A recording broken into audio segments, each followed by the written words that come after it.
All right, T12, peripherals and connectors. All right, our objectives that we're going to try to go through today is define the role and purpose and different types of peripherals we would use. Can anybody give me an example of a peripheral on a computer real quick? Call out. What would be something we would consider a peripheral? You mean like a keyboard? That would be a good one. That would be an input peripheral. What about an output peripheral? Printer. Monitor. Printer. Printer. A what? Monitor. There you go. Any others? Speaker. Speakers. There we go. Projector. Projector. Absolutely. Well on our way. All right, we're going to compare and contrast the different connection interfaces and their characteristics and purposes, as well as going through various generations of types of connectors. Identify connector types associated and the cables that are associated with them. And we will go through brief installation of peripheral connectors, including input and output, as well as troubleshooting some peripheral devices. All right, BSMs we were going to be focused on for this one would be customer focus and growth mindset, open to bringing in all that data we're going to be giving you today. All right, what is a peripheral device? Kim, can you please read for us? An auxiliary device that adds functionality to a computer, such as a mouse, keyboard, printer, webcam, digital camera. A peripheral device is almost always external and is always an add-on to a system. Thank you very, very much. Absolutely. As we were just talking about, some of these is input and output. Do you think there are peripherals that could be both input and output? Can you possibly give an example of that? A scanner. Scanner? Well, can you output on a scanner? I'm thinking about an all-in-one printer with a scanner and printer together. You can scan something. There you go. An all-in-one printer absolutely would be. Absolutely would be. But yeah, just a scanner by itself would specifically be an input device. Touchscreen monitor, absolutely, Marcus. That would be considered both because you are inputting in it as if you're clicking. Right. A writable DVD drive. External. On as a mouse, and you would be, seeing DVD drive. Yes, that would be a input and output device as well. Excellent. I like all these. All right. What about input. a KVM switch? KVM switch? Yes. Well, I don't know if that would be an output because was that keyboard, monitor, and mouse. Yeah. So that, for the most part, would be an input. No, it would be output because you have the monitor. So yeah, that would technically be both. Yeah. So yeah, I would absolutely think that would be. Yeah, because it'd be classified. So basic. Classified as like an input-output device. So yeah. But then we Yeah, that's what I said. It would be both. That's kind of that's sketchy because it's kind of on the borderline. It's an accessory more so now, Jamie, because it's used to power those devices. It's not the device itself. You get what I'm saying? It's like an intermediary in a sense. I mean, it allows you to interact with multiple machines, single keyboard, mouse, and monitor. So that would be more how I would see it. I get it. That's a good one there, Chris. So yeah, I mean, it is. we can. But I remember. Yeah, like, we can discuss the nuance of it. I remember when you looked up classifications of it, they considered the cable itself, the KVM switch or the cables and stuff, they consider as an input-output device. So it classifies like right in between both of them. I like it. Yeah. It's weird though. Nuance in all things. Oh yes. All righty. Basic input devices. As you can see, we got card readers. We didn't go over those barcode scanners. We did talk about scanners, keyboards, joysticks, and game pads for the gamers out there, microphones, biometric devices for security. All these are essentially almost pure input with The monitors could be either keyboard. Actually, there are specialized keyboards that can actually be both input and output. If you've ever had somebody visually impaired as a keyboard, they have braille outputs on those keyboards. So there are cases where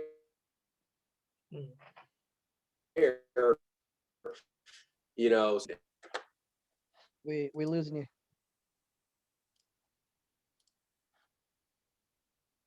Am I here? There you go. You are. You're here now. I got you. All right, got it. All right. Input and output, as we were talking about that earlier, smart TVs, MIDI-enabled devices like sound mixers, stuff like that, touchscreen, as we were saying earlier, even though some people would consider it just a cable or just an accessory or an adapter. For the purposes of CompTIA, they do consider that a two-way input and output device. Any questions or concerns on that? I withdraw my stance. All right. You withdraw your stance.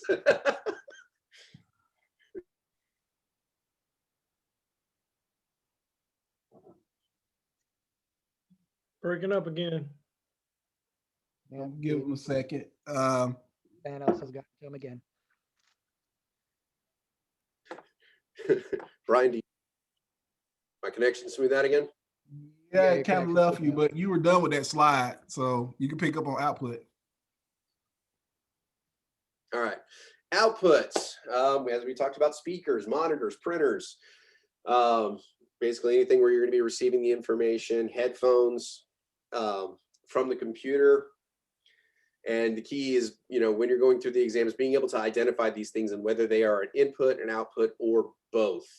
And with monitors, if they are not specifically saying it is a smart device, like a smart TV or a touchscreen monitor, it is considered a strictly output device. I like All right, moving to the back of the computer. Input and output connectors. One of the older, more legacy connectors you will see are these two up near the top. They're called PS2 ports. Anybody have an idea what we would typically use those for? That's your keyboard and The old mouse. standard and keyboard and keyboard. mouse. Keyboard and mouse, and they are color coded, where you have the purple is for your keyboard and the teal is more for your mouse. You don't typically see these anymore, and they actually do have adapters that would go from a PS2 to a USB, because I had a mouse that was one of my favorites. It was a trackball that I used for close to 2 decades. This mouse stayed with me, and I actually had to get an adapter from a PS2 to a USB in order to keep using this thing. You talking about the one So that they had the do little actually trackball at the top of the mouse? No, this one was on the thumb. It had a 3-button mouse with a scroll at the center and then a Oh, trackball on the thumb. And I got it when I was like in school still, and then I carried that thing with me to almost every job I had, and it was just my favorite mouse, and I used it forever. Some of the more So, recent computers will right still below have that, those PS2 ports, but they'll have them like half and half. So it'll be a single PS2 port and it'll be half purple, half green. Some of them are like yeah, so you for select as a one or the failsafe. other. Right. It's a failsafe because you can still use that if you have a computer that when you first start it up, maybe the BIOS disables your USB ports. You can't use any of the USB ports. So you have the PS2 to still be able Okay. to get into the stuff. That makes sense, because you would shut down the USBs for security reasons in most companies, because you don't want them downloading data to that USB to get it out. So, okay. And right below the PS2, as we were just talking about, we have the USBs on the left-hand side. I believe those are USB 2s. And that's basically one of your most common ports nowadays, pretty much used for hundreds of different kinds of peripherals you could attach to it. Right next to that, we have our network cable, which is an RJ45, is the term they would actually use for it. And below it, we actually have, they're all fall into the DB connector category. And I guess it's like a little trapezoid shape where you have the two on the left-hand side, and then you have the two on the right-hand side. If Marvin, if you could kind of point them out for us. Yeah. The upper one is more of a male connector, and it is a DB9. And the reason they call it a DB9 is because of the number of pins it has. And this particular one is a 9-prong male connector, typically used for dial-up modems. It is more of a legacy connector. I don't typically see those on computers, but you may come across them. Right below that would be your VGA, which is older monitors would use this 9-pin connection. This is also a DB9. Right next to it, that pink connector, also that trapezoidal shape. They still use the DB, and typically used for printers. This is a serial port, and that is a DB25. So right off the bat, we know it has 25 pins.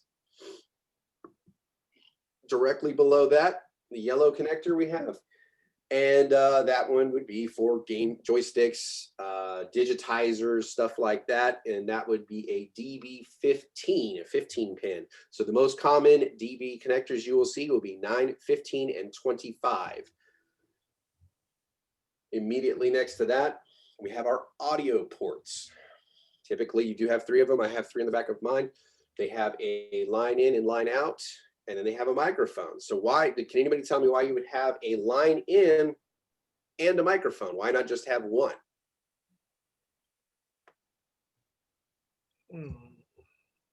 Some of them you can just do oh wait, no, because if it's just a standard microphone, just go on a microphone. So you have a line in and you have a mic, and this is both for audio. So why would you have both? Because a microphone is both an input and an output device. You put the stuff you speak into your microphone, and then it produces the output of what you said. Well, a microphone wouldn't be an output device. The output device for a microphone would be a speaker, and that would be the speaker connector, which is that yellow connector on top. Oh, okay. Would it have to do with the decibel level input? I'm sorry, Chris, you broke up on me. What? Would it have to do with the decibel level input? Not necessarily with the decibel level, but it's the type of information it's going to be receiving. When you got a microphone, it's typically a mono signal, so it's more of a mono speaker sound, and stereo would be more line in, and that would be coming from another device like your radio or a TV or something like that, where you're going to be porting audio from another device into here versus a microphone, which would be, just a recording. I hadn't done that in Make so sense? long. That was completely over me. Yep. All right. FYI, if you have a game port device, if that's your joystick, you might as well get rid of that. That thing is old, man. That's old. It's like That's straight analog. That is true. like the Atari joysticks right there. All right, so now we move on to the most popular connector being used today, the USB, and all its various flavors. So USB is a serial transmission. It's a single host controller, and the fun thing about it, or the interesting thing about it, is you can literally chain up to 127 devices off of a single USB. Never seen anybody attempt it or even remotely approach that, but you can do it. Can't use them all at the same time, but you can actually have all those devices connected together and it will continue to talk. The USB typically is hot swappable, although, any of you who have the USB flash drives and stuff like that, if you just yank that sucker right out without telling the computer that you're disconnecting it, you run a pretty high risk of damaging the data you have on that drive, especially if the drive is in use at that time. So I would put a little asterisk next to the hot swappable portion next to USB device. Now, if it's just a a set of speakers or a mouse or a keyboard or anything like that, yeah, absolutely hot swappable. You take it right out, it's not going to do it. But with regards to storage devices on USB, it's what we would call warm swappable. All right.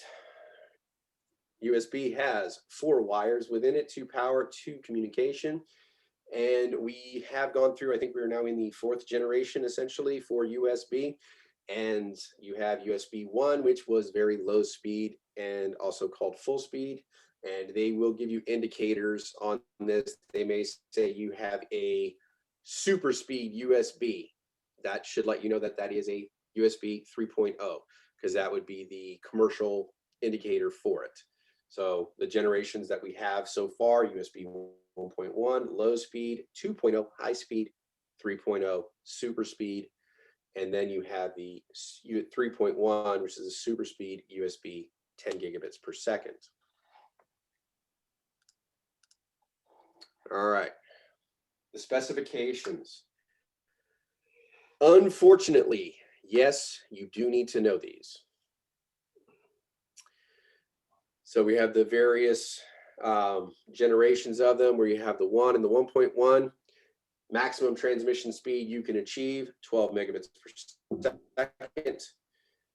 And the speed tray name is full speed, 2.0, 480 megabits per second. That is considered high speed.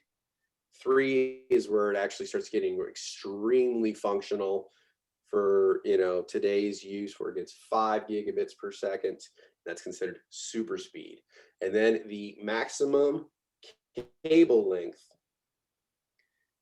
is something you do need to pay attention to, because, you know, with speed, as you go up in generation, the speed grows exponentially.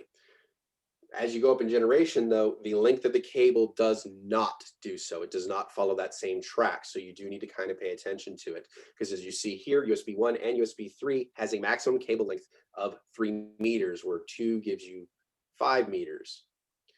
And the reason for that is once you start exceeding those cable lengths, you start running into attenuation, and the data that's being transmitted through these cables starts to degrade, and you will have a lot of errors and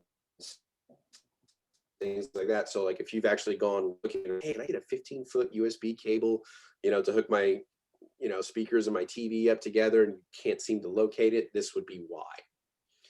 Because of the maximum transmission length you could have on a cable. Absolutely. As well as data loss. So yes. You start paying a lot more attention to this when you start getting into network cables, because they really push that, you know, what is the maximum length of a network cable you can run before it starts to degrade, things like that, as we were talking about earlier with things like fiber optics and stuff like that. And then you got signal repeaters to carry it further, right? Absolutely. And that's the way around that, is you can set up a signal repeater to restart that signal so that you can take another run on it. That's how we're able to run a fiber optic cable through the ocean. You know, when you've only got 40 kilometers, you can run a fiber optic. Every 40 kilometers, you got to set up a signal repeater on that line before you can run another 40 kilometers. Yep. So excellent point, Alvarez. Thank you. All right, here's the different types of connectors. You have the USB-A, which is the one everybody's familiar with. That's that long rectangular one, and typically only goes in one way on a computer. If anybody's ever tried to do this blind behind your computer, it can be a frustrating endeavor, because you inevitably will have it upside down trying to get it in. But the other types you'll run across typically would be the USB-B, which is the one on the top one right there. It's that square like connector. Typically you will see this on printers, scanners, some older devices. I think, you know, the Cricut cutters, if you've ever seen those, they use them. But, you know, for exterior peripherals, larger peripherals, they will use the USB-B. Then we start getting into some that you would have seen on a more small portable devices, the Mini B, which is the one right there in the middle.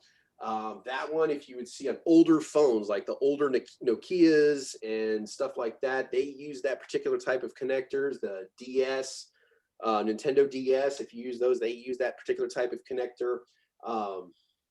Trying to think, DSLR cameras, they a lot of times use the Mini B as well. Now, the confusion people tend to get is the difference between a Mini B and the Micro B.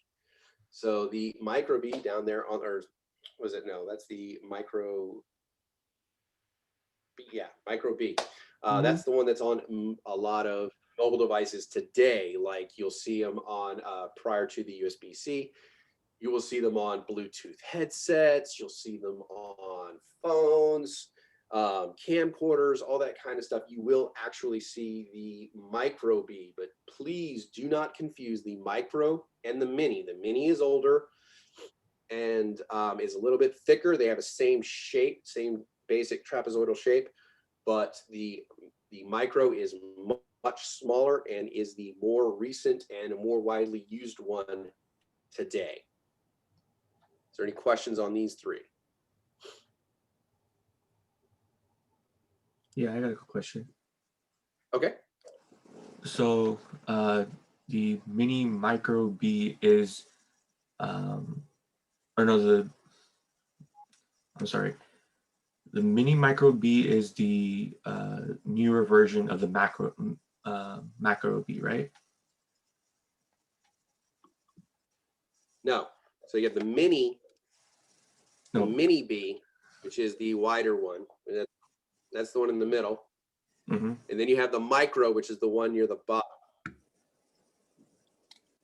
Both have 5 pins, but one is a little bit older, and then the Mini is a little bit older. The Micro is a little bit newer, and you were seeing that on the more recent, up until like the past 2 years, the more recent cell phones and stuff like that, the non-Apple phones, because Apple has their own connectors that they use.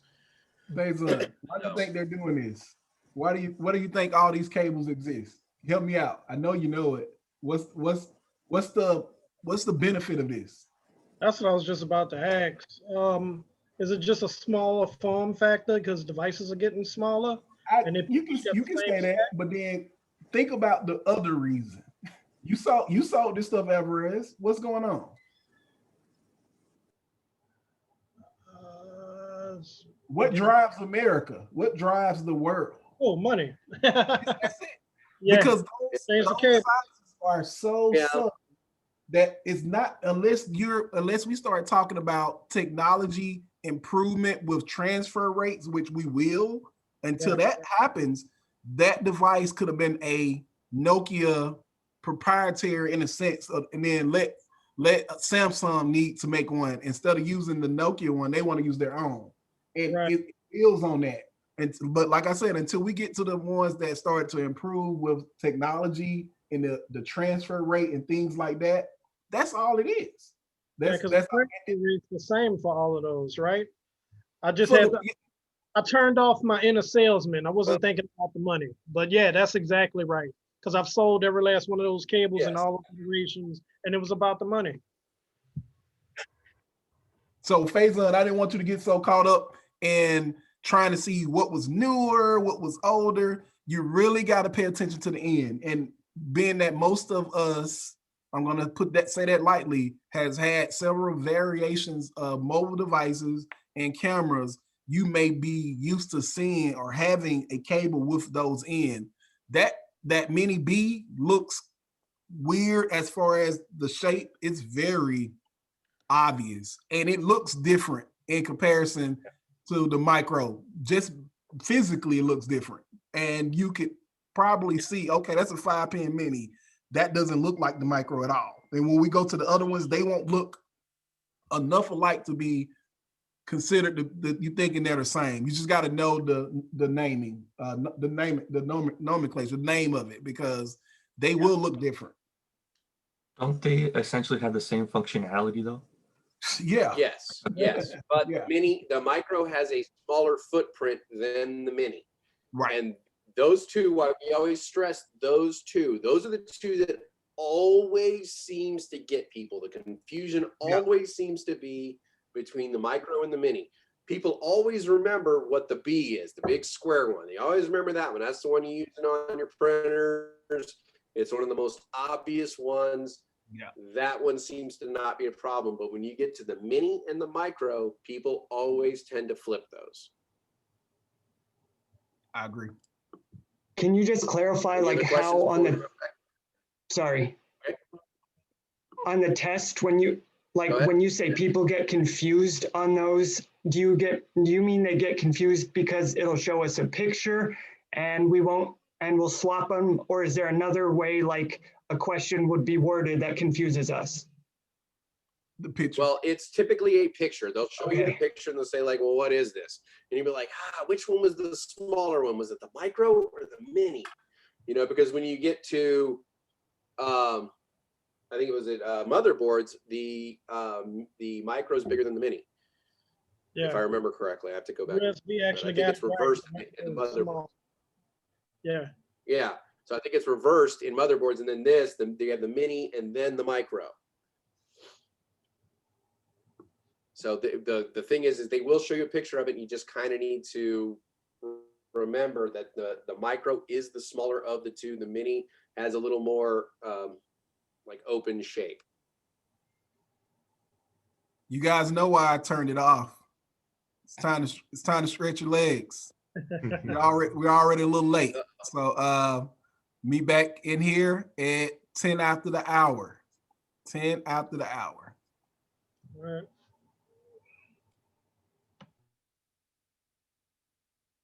Yes, Lacey. She may have left on us for her break. Oh, she might have that might have been waving then. Yeah, Instead I of just hand noticed raising, it might it. have just been waving. Yeah. All I got right, so many 5 cables minutes. here, Kelly. Like I got out. Oh, you Huh? can pause the recording. Let's see. I got you. All right, let's go in this a little bit longer. Okay, we still got the micro A. Obviously, it's a little smaller than the mini B. As we saw, the mini B was a little bit thicker, had a little bit taller shape, whereas the micro has a much smaller footprint and is the more recent one, like you said, when you'd hear or you would use on, more recent phones, Bluetooth headsets. A lot of smaller devices will use this one.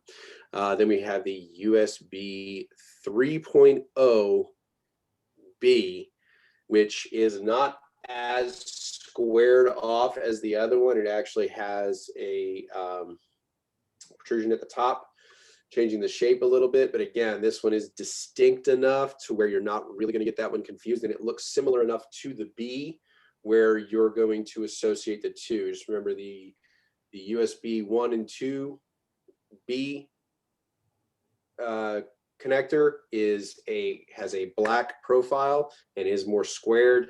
The USB 3 B has a little bit different shape, but also has a blue interior. Same would be for the regular USB 3.0s. They have a blue stripe in them rather than the black or the white of the previous generations. Below that, you would see the Micro B, which is a newer, much faster version of this. Typically, you wouldn't see this on mobile devices or things like that. I have predominantly seen this on hard drives. Sometimes I've seen them on printers, things like that. But this is the most recent iteration of the Micro B. This one, if Marvin can point out, has a little bit of a notch about part way through the actual connector. So it looks like it's two connectors that are kind of married up together to make that one shape. So you can kind of see that notch about 2/3 of the way through the actual connector. Any questions on that? It's actually on my little small hard drive. Let's see if you guys can see. Yeah, my hard drive that I use right now uses one. Yeah. Yeah, I got one on mine. I got a 5 terabyte drive with one on it. Yeah.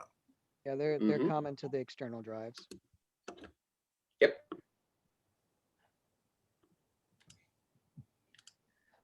All righty. And here is a front.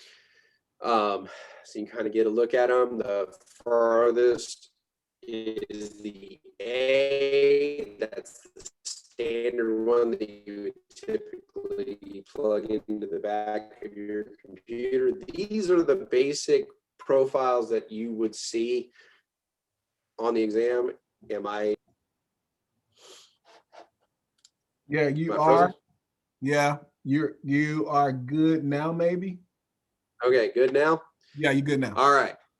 Okay, USB Type-C connector, 24-bit or 24 pin. This is probably one of the faster ones that are running today.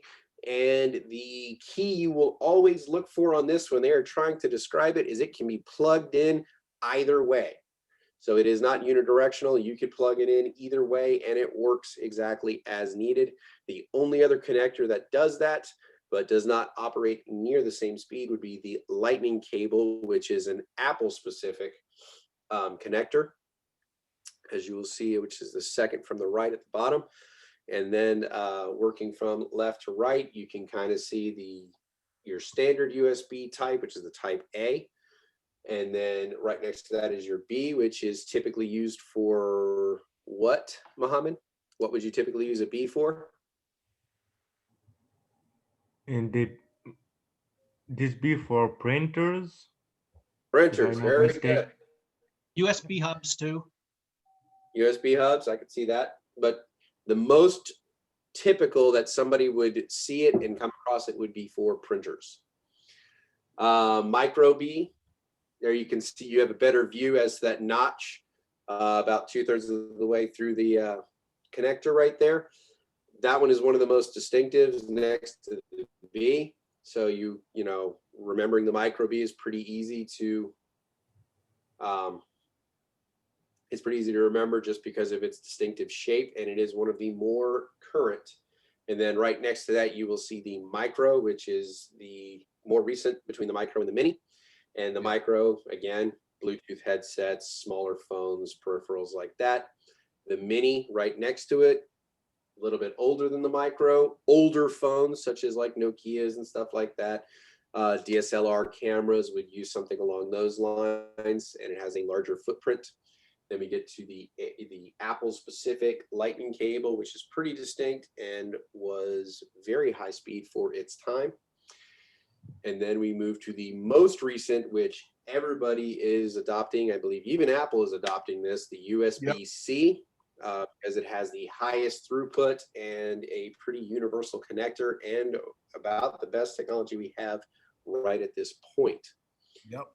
Any questions with regards to USB?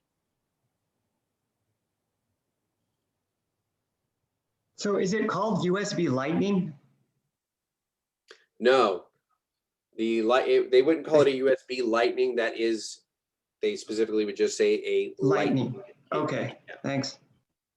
And typically with regards to Apple, they will deal with the Lightning cable and then the old 24 pin, the big fat one that they used to have for the iPods and the old iPhones. Those are the two that they will distinguish between each other as far as, you know, Apple products.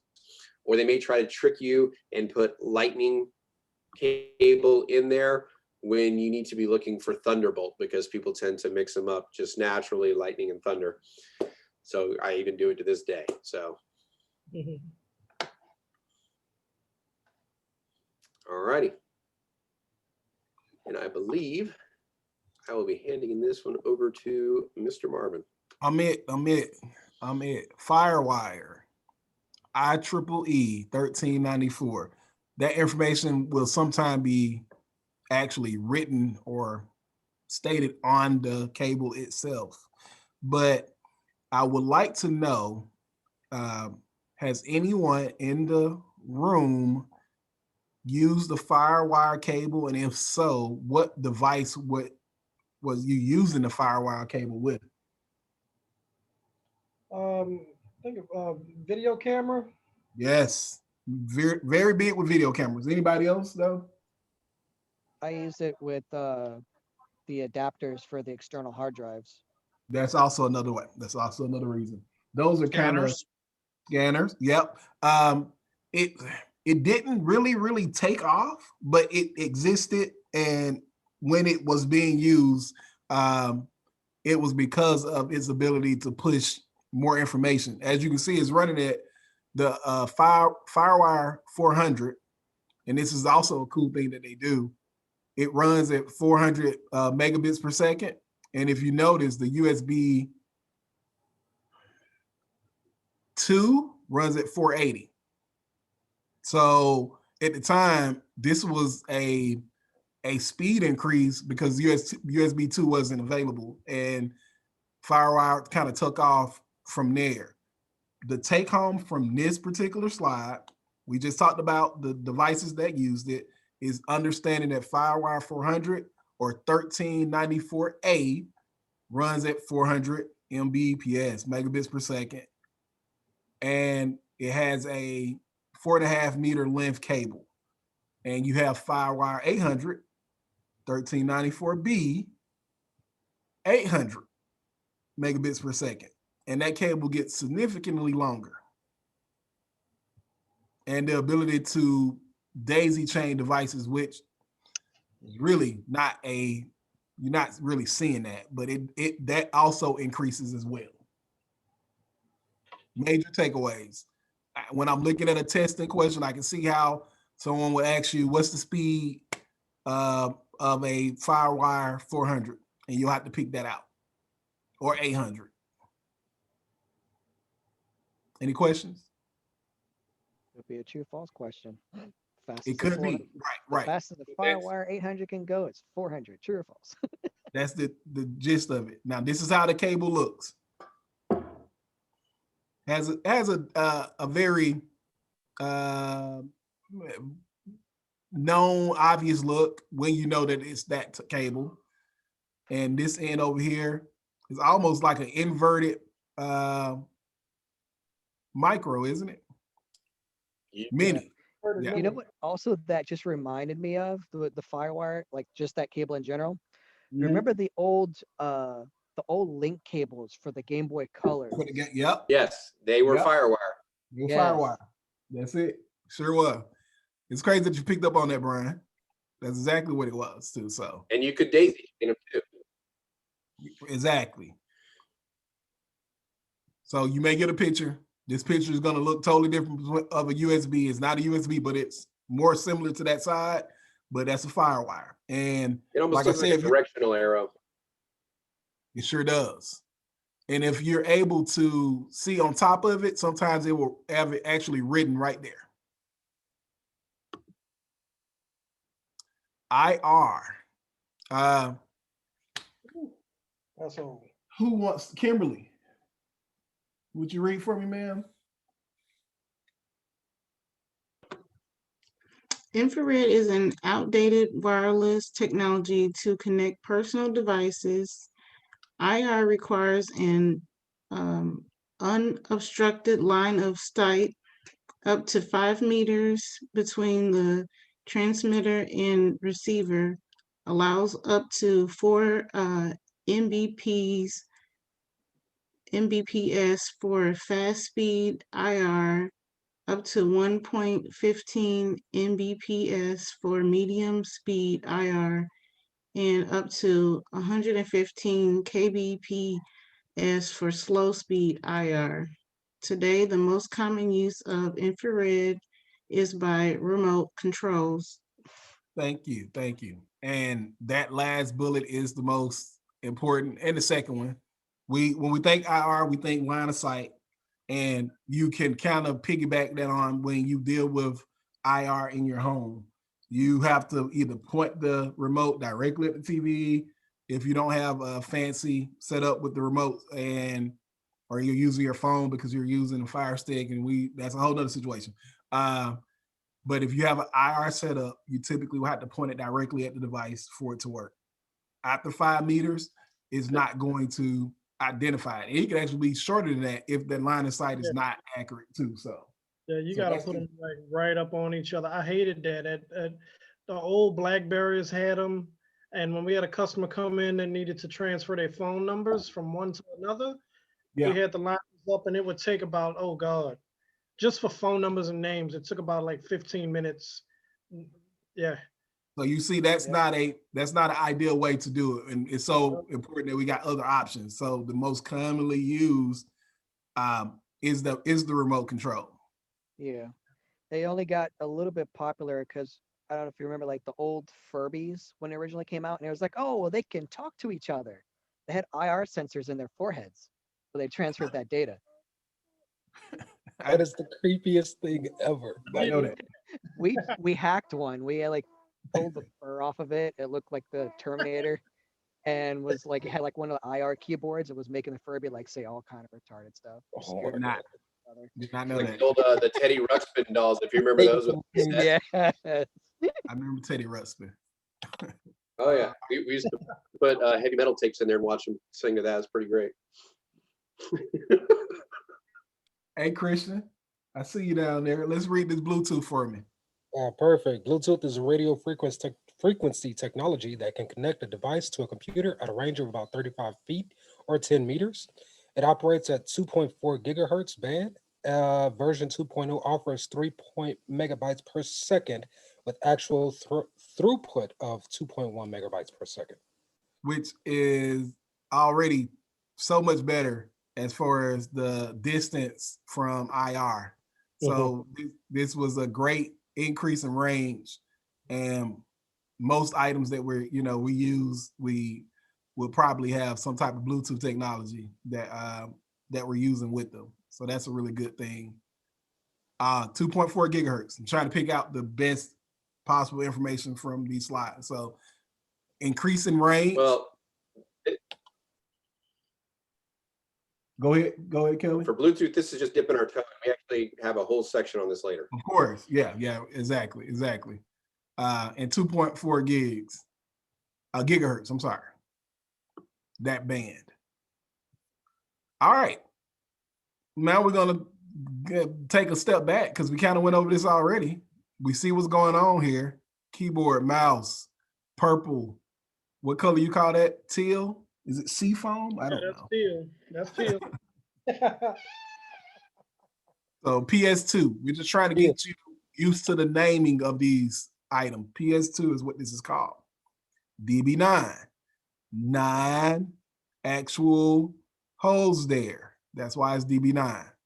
And we talked about how one side is male, one side is female, and the female side we use in the, you would have seen with those modems. DB9, DB25, count them up. We can refer to it as DB25 or printer cable. What is it called? LTR1? LP1. LP1. Or parallel port, same thing. Or parallel port. All right, RJ45 is the name for what we affectionately known as our Ethernet cable. It's like you got to be able to speak the language. Phone cable, no, it's RJ11. Yep. That's what it will be known. Are the numbers correlated to the size of it or the length of it? Great question. Not the length. It's not the length. Yeah, it's the size of the head. Okay. Because when you start getting into the RJ45s, you as you start going through generations, you start dealing with different lengths and different speeds and all that fun stuff based on the number of pins they're using and generations, the number of twists per inch, stuff like that. I'm going to get you, Kareem, if you can. Are you able to read for me, sir? Sure. Installing input-output peripheral devices. Number 1, read the manufacturer's directions. Number 2, make sure the drivers provided with the device are written for the operating system you are using. 3, make sure the motherboard port you are using is enabled. 4, install a driver or plug in the device. Some devices are plug and play, while others require to install drivers before plugging in. 5, install the application software to use the device. Appreciate it, Kareem. Number 2, make sure that the drivers provided with the device are written for the operating system. Do you all remember when you used to buy printers and it would come with 2 discs? It would come with a Mac disk, it would come with a Windows disk. And then sometimes it would have different verbiage on the disk that they provided. A lot of times now, if it's plug and play, they're loading that information on the device. But you also wanted to make sure that if, let's say you purchased a device that was, you had a 32-bit operating system and your device that you happen to have just only 1 disk and it says 64, that wasn't going to work for it. You may have to download those drivers from that website. I just wanted to point that out. It was a big thing when we didn't have the ability to, because now you buy a printer, you're not going to get a disk. They're going to tell you to download this information from their website. Yep. And at that point, your computer is going to talk to HP or Canon, and it's going to communicate the perfect platform, either 32 or 64. It'll know you don't have to worry about that. But at one point in time, you had to be cognizant of downloading the correct drivers to ensure that your product will work. Because if you did not, it would not. Just wanted to put that out there. We used to have a big binder full of just CDs to try to help customers, but then we realized, they started to put that driver information online. You just had to put in the product. All right, because we did this already, we should be really hot on this one. Let's see, Ronald, give me top left, sir. What's that item? It's gonna be RJ45. I like it. Pass it to somebody else, Ronald. Let me go to Alvarez. Alvarez, top right. That's Firewire.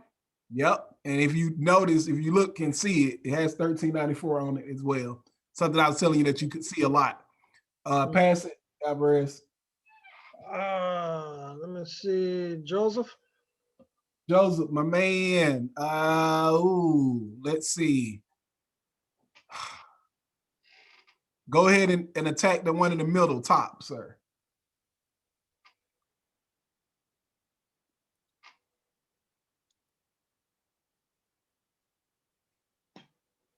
Okay, there you go. The middle top. Yes, sir. Okay. That is a USB B connector. I'm not sure if that's that like a mini. The top center? The top center. Am I on the wrong page? Oh no, I'm watching you guys. Oh, I'm sorry, I don't know it. Pass it along then, Joseph. Pass it to one of your colleagues here. How about Kareem? Kareem, help my guy out. The middle one, top middle, is at 3.0. 3.0 what? USB middle. There you go. And why is it 3.0 as opposed to 1.1 or 1 or 2? What do you? Blue. There you go. That's it. That color scale lets you know that it's the faster speed USB. Go ahead, Kareem. You got the ball again. Who you gonna pass it to? Let's do King.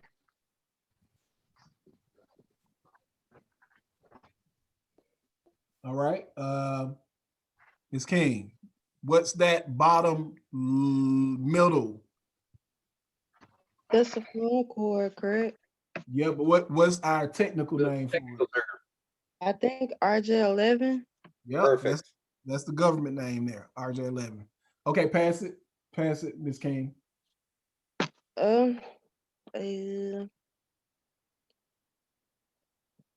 Is Jose on? I don't see him on the computer. Jose, are you with us?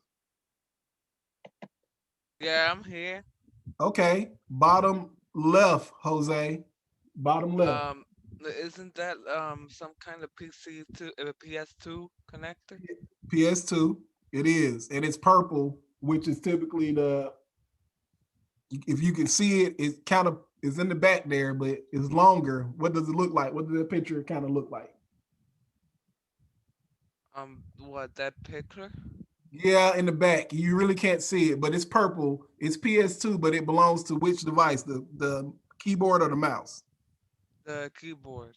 I like it. Pass it, Jose. You got one more. Pass it to one of your colleagues. Has Camille gone? I don't see Camille. I don't see her. Pass it one more time, Jose. Alvarez? Okay. That's a mini USB. How about that? Appreciate it. Mhm. Appreciate it. And this is, how can I put it? The way that this is set up on this particular one, this is similar to a performance-based question that you may have on CompTIA that have like, these will be like movable, like you can drag this to the one that it belongs to. Yeah. So just be cognizant, this could be like a performance-based question. I'm gonna, David, I'm gonna let you start off. Tell me where that first one goes. Where does this first one go? That goes on to the long pink connector. Long pink connector. And what's another name for it, sir? That is the DB15. Add some more. Printer, parallel printer port. Add some more numbers to that 15. It needs, help. I don't remember. Yes, some of you guys are 25 years old, right? 25. DB25. Sir. DB25, because the one below it is 15. It's DB25. Pass it to somebody for me, David. I'll pass it to Chris. Chris. Serial port. Where do I go? It's kind of teal looking, has 9 pins that are sticking out, so it's a male connection. It's just below the USB connectors. I like how you described it. What's another name for it? DB9. Yes, sir. Go ahead and continue this trend. Let's see here. Christian.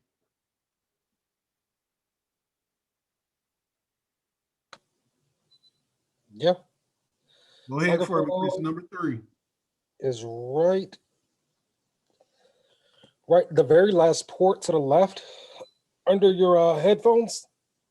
That's easy, man. Go ahead and do the next one. You're not gonna do that. So go ahead and give me that port. Ethernet port is right across from your USB ports. It's also known as a DB RJ45, right? The RJ45 is the cable that you use, but that still will be, your Ethernet port. Yes. Okay. You described what a USB was also. Now pass the buck to somebody else. Let's see who's not paying attention.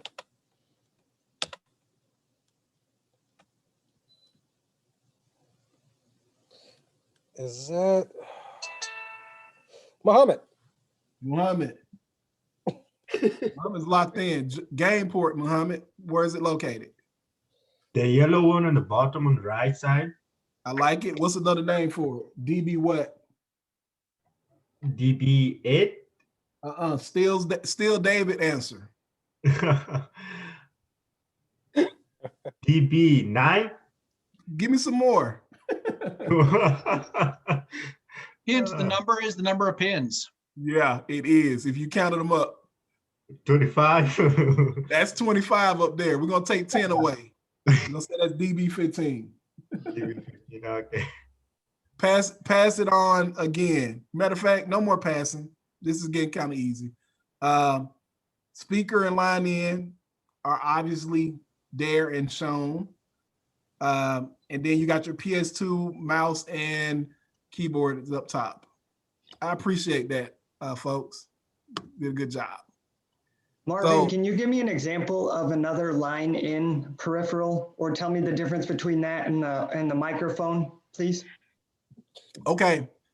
I think I really do think that Kelly did a really good job of expressing it, but that microphone, which I feel like it's pink, and I think it typically stays pink, is a mono input because you're speaking and it's a mono input, and whereas line out is serviced as either for your headphones because it can be in stereo. So there's the upper one is line out, and that is for headphones or speakers. That's the top one of the three. That's your line out. So that's speakers or headphones. And you go down to the very bottom, that is a microphone, that is a mono speaker in. And then you have the line in, which would be like you could hook up your stereo to your computer. You could hook up a Walkman or a Discman. Like if you wanted to actually record the wave files of an old cassette tape, you could take an old cassette player and plug the headphone jack from the cassette player into the line in of your computer and record it as a wave file or an MP4 or something like that. Does that kind of explain it a little bit better for you? Totally missed that question, Marcus. I'm locked into what you're asking now. And Kelly does Kelly stuff. He went ahead and cleaned it up for me.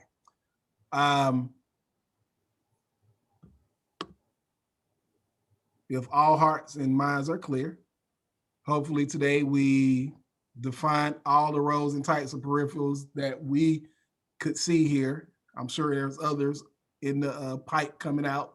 We compared and contrast the connections and their purpose, identified the types of cables that's with what we're using right now, and the common peripheral devices.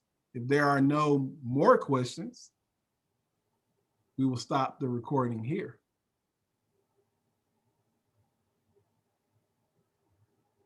I like it. I thought we were going to have a test. Come on.